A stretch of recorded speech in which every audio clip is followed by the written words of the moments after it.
Hi, my name is IRKO. Welcome to Studio B3 in Los Angeles, California. Today we're going to break down the mix that I've done for Big ENZO, Keep Going In, with my friends inside the sound. Let's do it. You see how it going, I keep on scoring, oh yeah. If I keep recording, I'm be torn and counting that bread. If you know it's yours, you better keep going, you can't drop your head.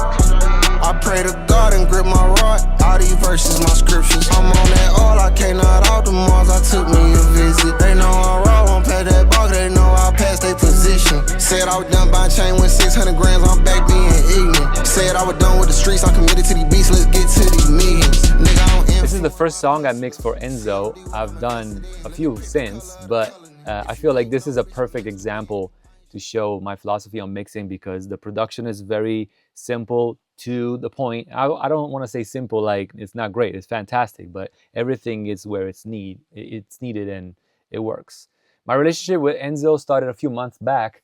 Great guy, incredible talent, and very happy to be working with him. For this particular mix, actually, I've done it by myself here at the studio like I usually do.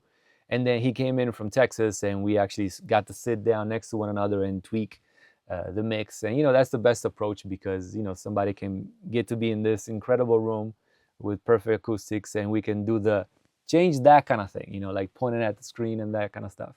And so yeah, but the song has been out for quite a while now, and it's doing really well.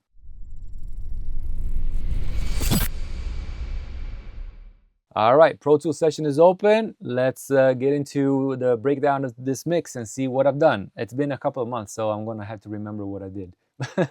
Let's get started.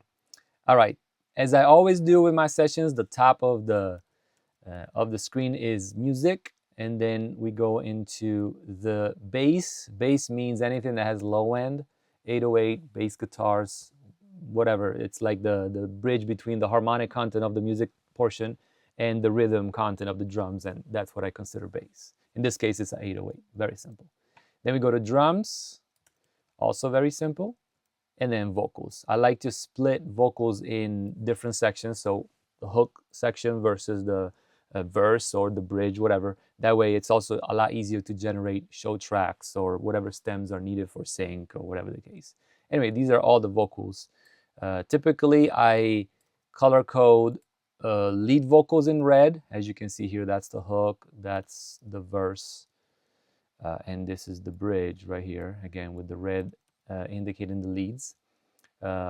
Doubles, harmonies, things like that are usually blue or green, things like that. I'm not like fanatic with the color coordination, I just kind of like I like to identify quickly what's what as I take a look at it. Okay. Other than that, the four groups, so music, bass, drums, and vocals, get summed up into the big funnels, the big buses for those four. And those four buses are down here, these guys. And then those four, again, sum up into the mix, which is this guy right here. And the mix eventually gets printed onto the print track, which is down here below. That is what's going to be sent to the DSPs, Apple Music and all of those guys. All right, so that's the major workflow.